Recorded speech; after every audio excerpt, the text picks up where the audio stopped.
Big D Entertainment, in association with Dipsy Doodle Productions, presents The Dave Holly Hour, brought to you by Trio Jazz Club, Sioux Falls' premier jazz club. Enter as friends, leave as family. Serendipity Studio Gallery and Gifts, Chasers Food and Spirits, Excel Chiropractic, Quality Nails, and the Sioux Falls Arts Council. The Dave Holly Hour features Sioux Empire Arts and Entertainment Conversations. A true lover of arts, entertainment, good food, and fun times, including an occasional Jack Daniels. Okay, so a few Jack Daniels. Here he is, Dave Holly. Thank you, everyone that takes some time each week to find out more about the passion of our local creators. And if you're a first-time listener, well, we hope you enjoy the show as well. And we look forward to having you become a regular listener. Welcome to April. There will be a plethora of arts and entertainment opportunities to take in this month. Plenty of music, plenty of theater, hopefully plenty of nice weather despite the past few days here in the lovely Sioux Falls Metro. Now, I was in Tennessee last week. Very nice weather. I flew back Friday morning and the weather was amazing here at Sioux Falls. Sunny and a high of 86. What a homecoming. Then South Dakota weather reality set in with chilly wintry mixes and strong winds. All we can say is that we need the moisture. My guest today is Plastow. She's directing the current production at Mighty Corson Art Players. Women Playing Hamlet runs this weekend and next, and this is going to be Mo's post-college directorial debut. But first, let's pop the cork on this bubbly little show. Time to grab your favorite beverage, lift it high, and toast it to being Thursday, a.k.a. Weekend Eve. Hey, the weekend isn't around the corner, it's here! So long, hump day and your frumpy way. We say hello to Thursdays with opening nights. The weekend is near and we can see the bright lights. Yes, Thursday, you're so hearty, we can't wait for Friday, so a day early, we start the party. Doesn't matter what you toast with, as we all have different tastes and different times of the day we listen.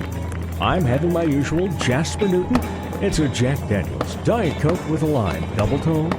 You might be drinking water, milk, coffee, tea, beer, wine, or champagne. Whatever your beverage of choice is, lift it high and toast to quality time with loved ones. As I mentioned, I was in Tennessee. While I did, do some touristy Nashville things, I spent 4 days with my sister and her family, but one day was just being with my sister. All the days were enjoyable, but that one, extra special. Love you, Nani. Cheers to cherished memories. By the way, her drink of choice? Diet Dr. Pepper. The Weekend Eve Toast is brought to you by Chasers, West 12th and Ellis Road. Stop in for great food, great beverages, and fun times. Join us on Monday nights at 7 for Dave Holly Hour Trivia. Next Monday, April 7th, National Beer Day. Oh, yeah, we're going with that for the theme. Honorable mention. So what made Dave laugh, chuckle, chortle, downright slap my knee silly, or even shed happy tears recently? I tell you what, Monday night's trivia at Chasers was a ton of fun. We had the best scores ever, including one team missed perfection by only one question. And we had a tie for second, and for the first time ever, all teams correctly answered the tiebreaker question, so came down to Team Hansen and All in the Family drawing from a deck of cards. Mama Hansen happened to be celebrating her birthday. Draws a face card. It's looking good. Might be an extra birthday present. Then the young lady for All in the Family asks if ace is high. I said, yes, it is. The tension mounts. Sure enough, she draws an ace. Regardless of who got what place, it was a blast for everyone, including the ruggedly handsome host. In just a few minutes, we speak with Plastow, who is directing Mighty Corson Art Players' production of Women Playing Hamlet this weekend and next on the Dave Holly Hour. When all those cats jam, it turns into America's best music. Put some swing in that big band sound with the full 16. The Fellowship Jazz Center invites you to celebrate International Jazz Day with them Wednesday, April 30th, 7 p.m. at the Belbus Theater in the Washington Pavilion. It's the debut of the Fellowship Jazz Center Orchestra, an unforgettable evening of works by renowned American composers, paying tribute to the rich tradition of jazz while introducing a bold new era of big band music to Sioux Falls. The evening will open with a special performance by Mitchell High School Jazz 1. This debut concert is more than just a performance, it's a community celebration. Tickets available on the Washington Pavilion website. Serendipity Studio Gallery and Gifts will be open late tomorrow night for Downtown Sioux Falls monthly First Friday. Jonathan Peterson is the featured associate artist for the month. Now make sure to see his amazing work, and while you're there, meet some of the other artists at the gallery and check out the latest rotational exhibit, The Living Canvas, celebrating nature as a living work of art. Serendipity Studio Gallery and Gifts, second floor of the historic Shriver Square building in downtown Sioux Falls. Trio Jazz Club is an intimate music venue in the heart of Sioux Falls. It's family-owned and family-run. Ricardo and Mary Beth and the entire staff provide the art of hospitality, while the best local and regional musicians provide the smooth sounds. It's a great vibe with live music Tuesday through Saturday nights. The chefs and mixologists offer an amazing menu and beer and wine lists. Cocktails as smooth as the jazz. Join the club, Trio Jazz Club, across from the Washington Pavilion. Enter as friends, leave as family. It's the podcast that creatives in the Sioux Empire listen to so they can learn more about other creatives. It's the Dave Holly Hour. Welcome back, everybody. Yes, I have to say it. It's written in my contract. I write my own contract as well. So you know it has to be said, or I'm going to be shaming myself. It is always a pleasure to talk Sioux Empire arts and entertainment. Always a pleasure to have great people on this show. And welcome back to the Dipsy Doodle Production Studio, Mo Plastow. How are you? I'm good, Dave. How are you? I'm doing better anytime I see you. Aw. Yeah, and you happen to be just a little busy these days. Just a bit. Yeah. Yeah, I suppose you could say that. So you are at MCAP, and you are directing this show, Yeah. Women Playing Hamlet, and we'll talk about that and everything else. But now, is this your directorial debut post-college? Post-college, yes. I directed some children theater summer camp stuff back in my hometown of Mitchell.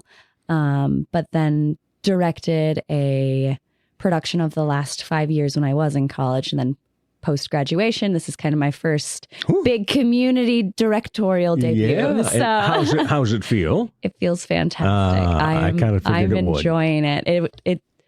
I wasn't sure if I wanted to dip my toes into that pond, but now that I have, it's been quite delightful, and I'm just swimming through all of the adventure of directing this. Okay. Well, so Women Playing Hamlet. Not everybody is a Shakespeare fan. No. What would make people be a fan after attending this show? Oh my goodness. So this show has so many hilarious moments, and just the performers I have the absolute pleasure of working with all of these ladies, and they are so skilled in bringing out that comedy within the Shakespeare, within Women Playing Hamlet. However, the nice thing about this script is that it's not written in that Shakespeare language, so you don't have that barrier of that dense verbiage that you're trying to get through, because, not everyone understands the language of that. And so it's really nice that it's much more digestible and easier to engage with. Yes, there are moments where we have some of that Shakespearean language, but it's not the whole thing. So it's much easier for us to take in. Okay. Give us the premise of this show. I've read a little bit about it, and it looks like it's going to be fantastic. Oh my goodness. I cannot get through a rehearsal without giggling, because they're so fantastic. They're doing a great job with it. But the premise of Women Playing Hamlet is we're following Jessica, and she is developing this role of Hamlet. And she opens the show bursting out onto the stage saying, I can't play Hamlet. And she's being stalked by Patrick Stewart. Like, that's how the show starts. It just comes out swinging. And we follow her as she goes through coaching and she interacts with Gwen and she goes through relationships with friends that she went to college with who also got their MFAs. She interacts with her mom. She interacts with people she grew up with, all of that good stuff. And while she's trying to develop the character of Hamlet, she's also going on her own personal journey because realizing that you have to kind of put yourself in that role before you can create the role of Hamlet. So there's very sweet emotional moments between her acting coach, Gwen, and Jessica herself trying to figure out, who am I? What roles do I play in life? But there's also really hilarious moments of interacting with her niece who's obsessed with Sir Patrick Stewart, but Sir Patrick Stewart's stalking her. And there's a gravedigger scene. It's just hilarious. All right. So how many do you have in the cast? Yes, I have 6 wonderful women in my cast. Any of them playing multiple parts? Oh, yes. Okay. So India Johnson is playing Jessica.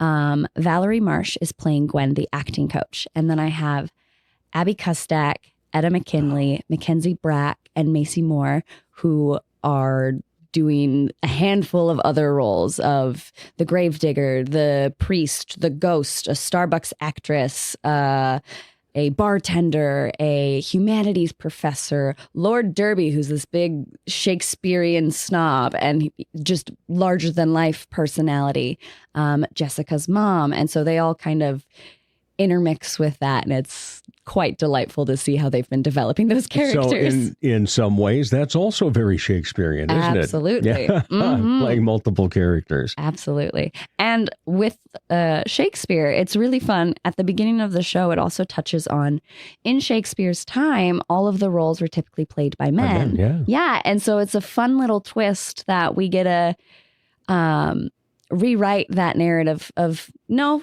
now we're just having women do it because we can, and really adding that extra fun element of comedy to it. Okay. Now, if I recall in my reading that the main character and the acting coach don't necessarily see eye to eye all the time. No, they do not. And they've both, India and Valerie, have been really great with working on creating that conflict, but in a way where it doesn't feel forced. Because sometimes when you're staging conflict or, arguments and stuff and people don't always see eye to eye, sometimes it doesn't always feel authentic.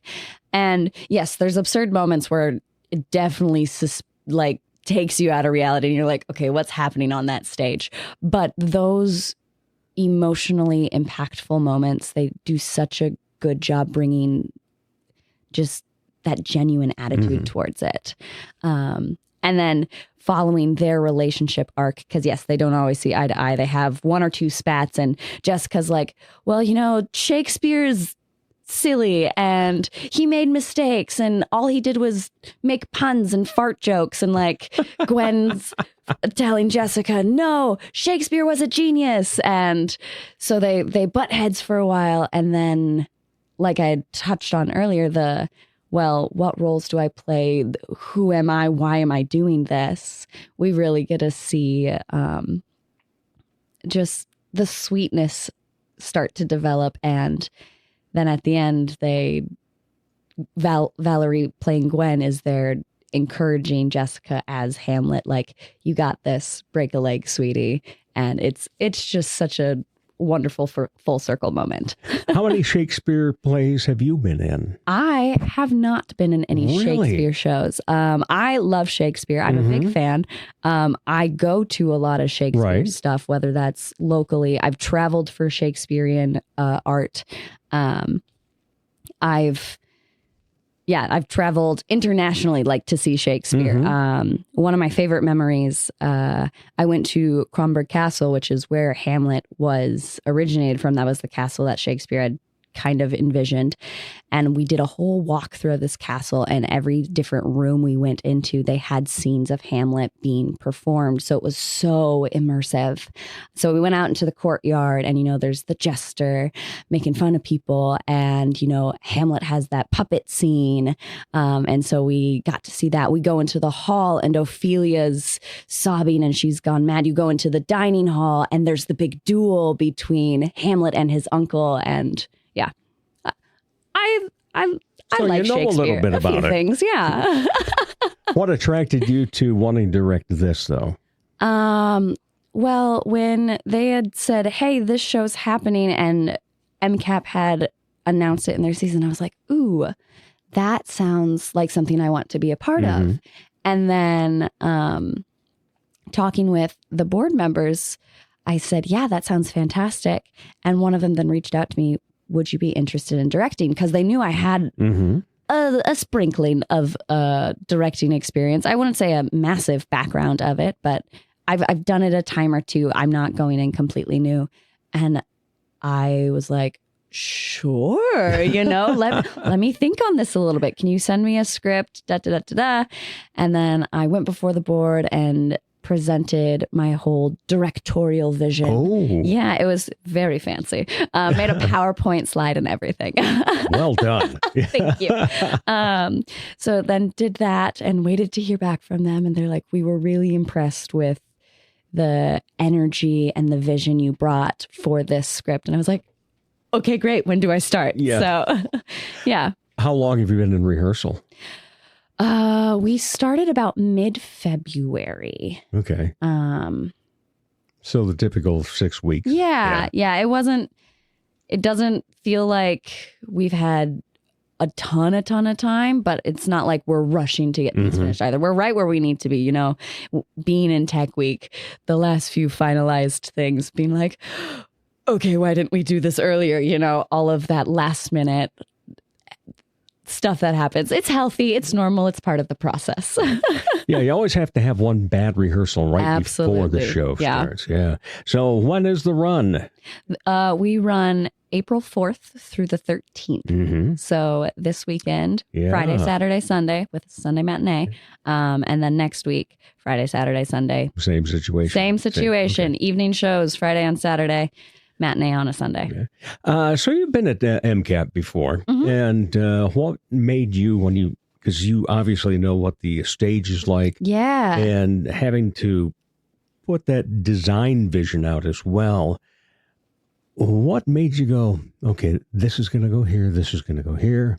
Yeah, so with that space, it's such a wonderfully weird space. And just don't be over 6 foot when you walk up the back steps. Exactly. Yeah, you will hit your head. It's a very cozy and homey little theater. The wonderful thing about this script is I didn't need anything super elaborate for a set, because another Shakespearean technique is verbal scene painting, and Jessica educates the audience on that as well at the beginning of the show. But I heavily rely on my performers to bring that creativity, so then the audience can engage their imagination in that way. So I have a couple different levels. I'm a big fan of levels because that's just a fun way to add depth and versatility to just flat ground, So I have a high point downstage right, which is kind of like a lecture podium, because there's the moments where Jessica's explaining things to the audience. You have a professor in there, and so they like to, I have that kind of as a lecturing place for them. There's a smaller platform farther back in this space, and that's just a nice way to add some more levels, if someone's really far down center stage, but then we have someone standing on that platform upstage center, it adds some really nice height and depth to it. And then I actually had the front part of the stage left taken out. And so there's a low platform, which is really fun. And then there's another door there as well. So really just bringing lots of different entrances and lots of different levels. So I got a high, mid, and low point within the stage itself. Oh, looking forward to this. Yeah, it's been a really fun creative process. But yeah, nothing overly crazy because my performers do such a great job with that verbal scene painting and expressing that creatively. What kind of director are you? Or what kind of a director are you finding out you are? Yeah, so especially with a smaller cast like this, because when I directed shows for kids' summer theater camps, it was so fun, but it felt like a glorified babysitting service, you know? This, I am working with adults who also have all of these ideas and opinions and things. And so I am always so intentional about starting at each rehearsal with, hey, how are you? Checking in with them. Because sometimes if we're having a hard day, that's going to affect our performance. And they know that it is a safe space to bring those concerns to me because I value them as a person first and then my performer. And so always checking in with them, seeing if anyone has any fun anecdotes for the day, any great stories to tell, so then we can really bond together as cast and crew. And then we dive in and do the things. And after we run through stuff, I always ask, how did that feel for you? And sometimes people say that was great. And other people are like, that was awful. And I hated everything I did. And it's like, okay, you're so valid in that. But let's talk about it. And I want to make sure we're all able to take whatever feedback I am about to give. And they know it's never a personal attack. Right. Because that can be a hard thing, balancing in theater of, I feel like I'm just getting this criticism after criticism. And I don't want them to feel like it's because I hate them or something. It's because I'm seeing something and I wanna enhance it. I wanna hone it. I wanna refine it in XYZ sort of ways. So always checking in with them, and then we get into notes. I always ask, at the end of notes, any other questions? If something didn't make sense, I want to explain it in a way that makes sense in their brain, because how I might say it might not be how they're piecing it together in their mind. So. What kind of director did you like when you were in things? And what did you maybe even kind of take as a way of making you a director? Yeah. So having a director with a clear vision, I think, is so, so important. But I also want it to be a collaborative effort because it's not just me doing that. I couldn't do all of that by myself. There's a bunch of different characters. There's lights, there's costumes, there's set stuff. This is not a one-woman show. So I have a clear vision. They are aware of what the goals, the prospects are for creating this narrative, but they're also invited to bring ideas to the table. But ultimately I can be like, yeah, I like that. Or no, I'm seeing it this way and here's why. It's not just a yes and no. If they have a question, I always am more than ready to explain it, because I think having that context makes it then easier to bring that vision to life. So you've been on stage many times. A few times. I've seen you in many things, and you're always fantastic. You are a great actor. So I'm looking forward to how great of a director that you will be. Thank you. Have a good feeling about the next couple of weekends that you'll be smiling at the end of every show, and be proud of yourself for it too, by the way. Thanks. Some people go, oh, somebody's cocky or somebody's, got a big ego. No. People need to be proud of what they do. And so if I forget or don't see you after the performance, I'm sure it was great. Thank you. Love that. No, beforehand. I always love that part. That's one of my favorite parts of theater is when the show's finished and you're going around and you're congratulating the cast and the crew and so forth. That just, and especially when it comes to community theater. Yeah. Because, it's community theater. And so we're not talking about big budgets here. Yeah.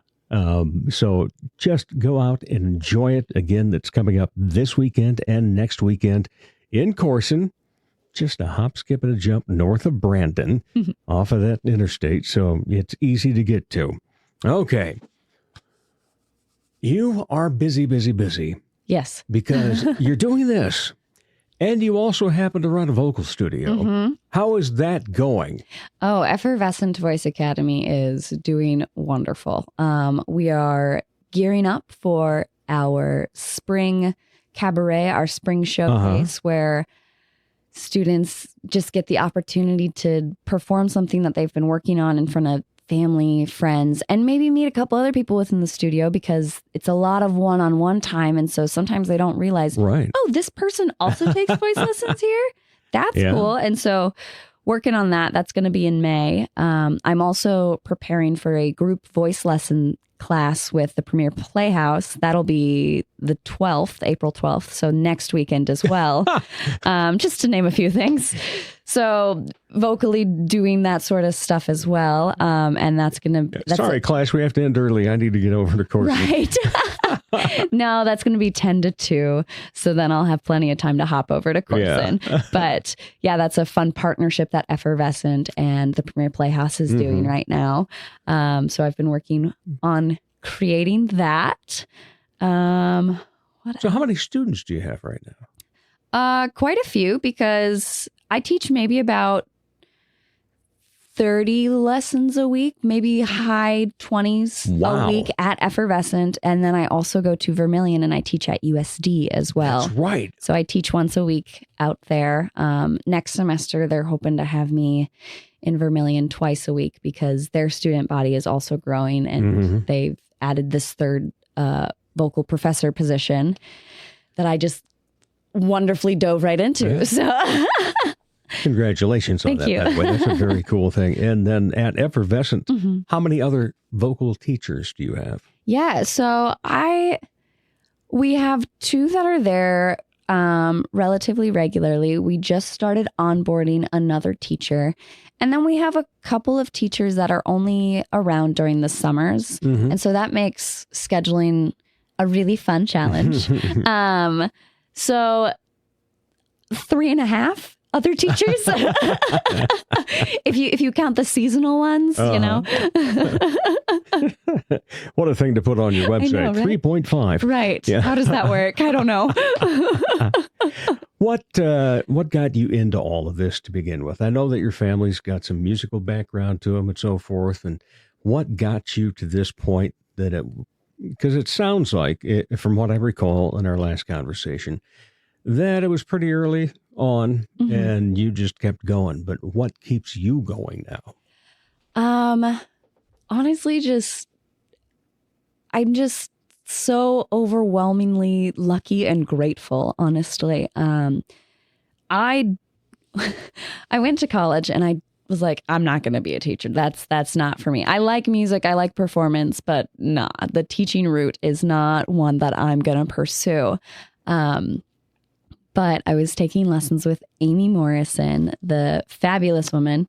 Incredible. Yes. And she had told me that she wanted to start this studio and said, I want you to teach. And I'm like, Amy, I don't know about that.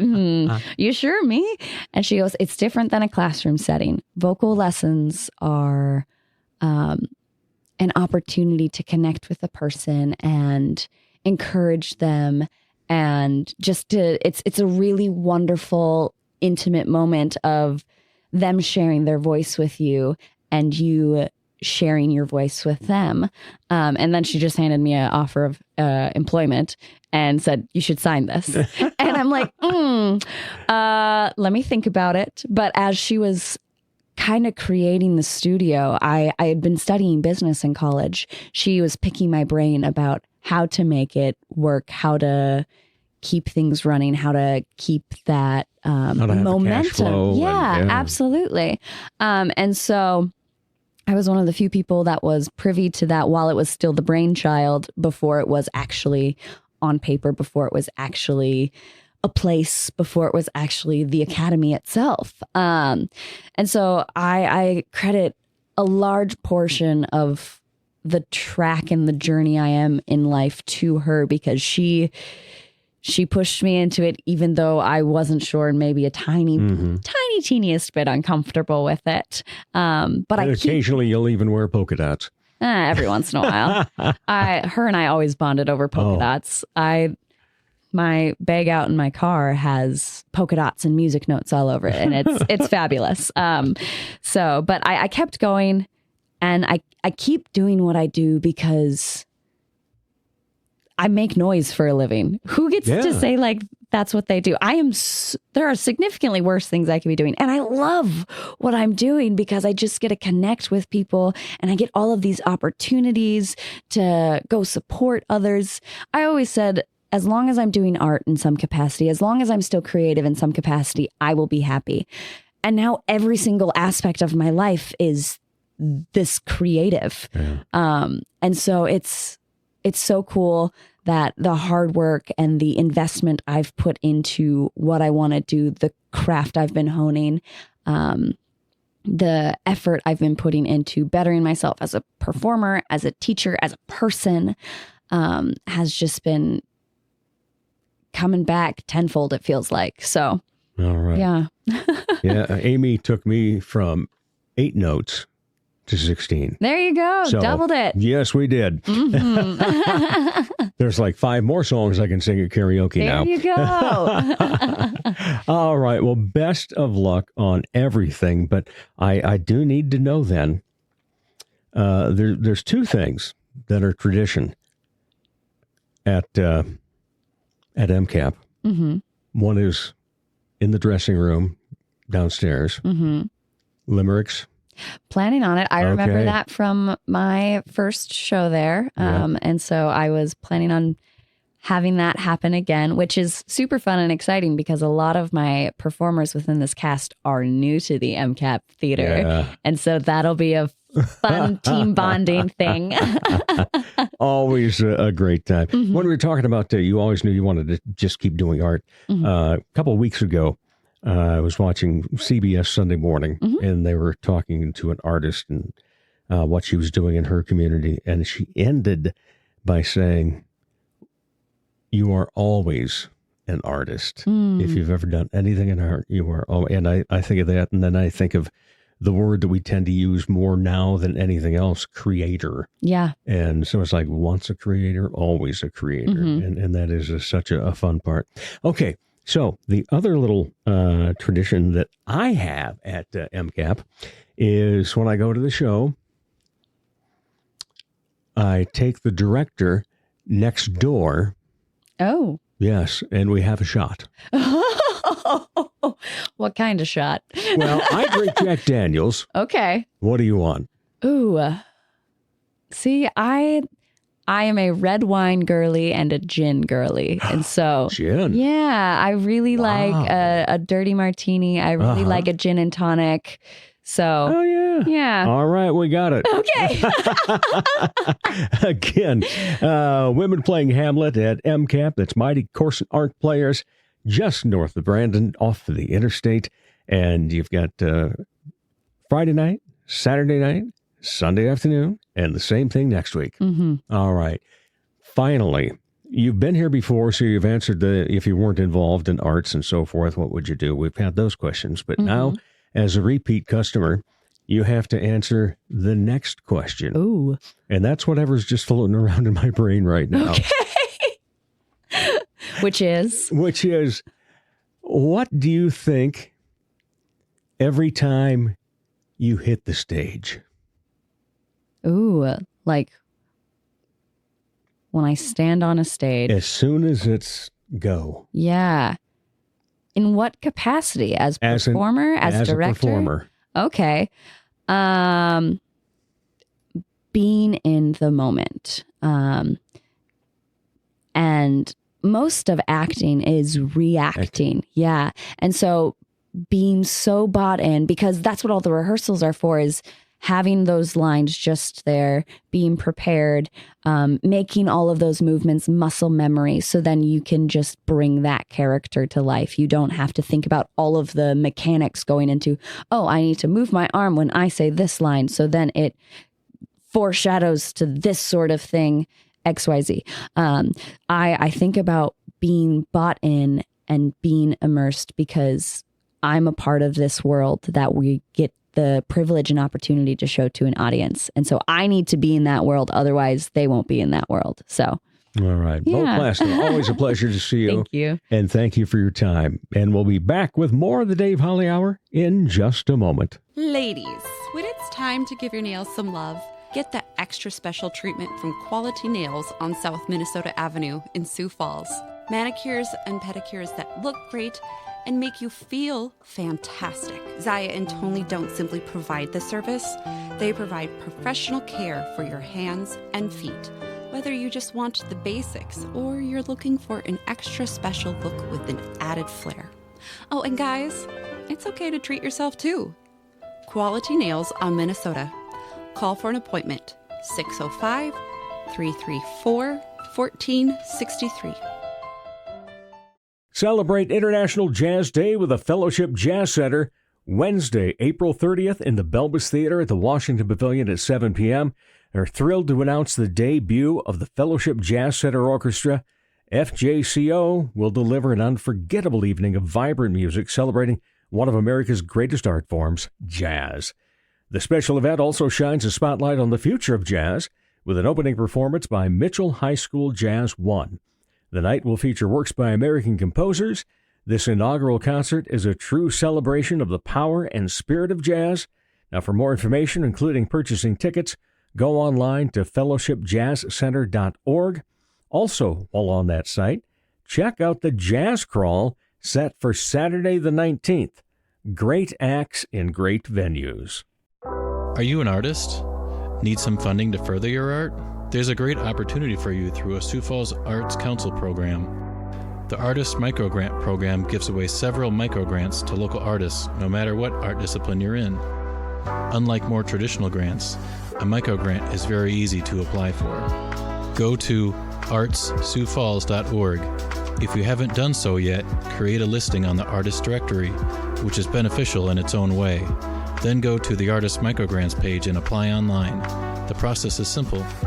Find out more about the Sioux Falls Arts Council as well online at artssiouxfalls.org.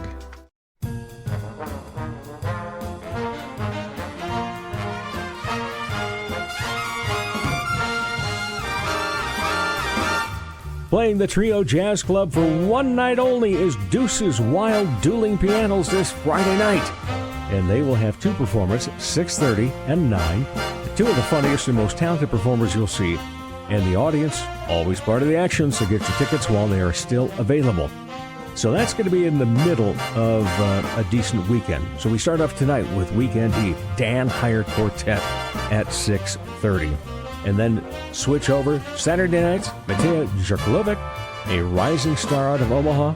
For showtimes and tickets, as well as more information about upcoming shows, go online at triojazzclub.com. He's a bit flirtatious, but most of all, fun. Once again, here's Dave Holly. Thanks again to my great guest, Mo Plastow. Now, I encourage you to find your art. Find the art you enjoy. Find the art you're interested in trying. If you need a couple of suggestions, in addition to what's been mentioned already in this show, Spotlight Theater has How to Be a Pirate in 7 Easy Songs, Friday and Saturday. Friday night, Free Music Friday at Dada Gastropub. Saturday, Night Shield, Handsome Devil album release with fashion show put on by the Collective Efforts Union. As the Sioux Falls Arts Council says, together we art. As Arts South Dakota says, home is where the art is. As I say, put some art in your heart. Remember, my name is Dave Holly, and for me, every day is a holiday. The Dave Holly Hour has been brought to you by Trio Jazz Club, Sioux Falls' premier jazz club, Serendipity Studio Gallery and Gifts, Chasers Food and Spirits, Excel Chiropractic, Quality Nails, and the Sioux Falls Arts Council. Stay up to date on the show by following on Instagram and Facebook. All episodes available anytime at DaveHollyHour.com. The Dave Holly Hour is produced in the Dipsy Doodle Studios by Big D Entertainment. Thanks for listening.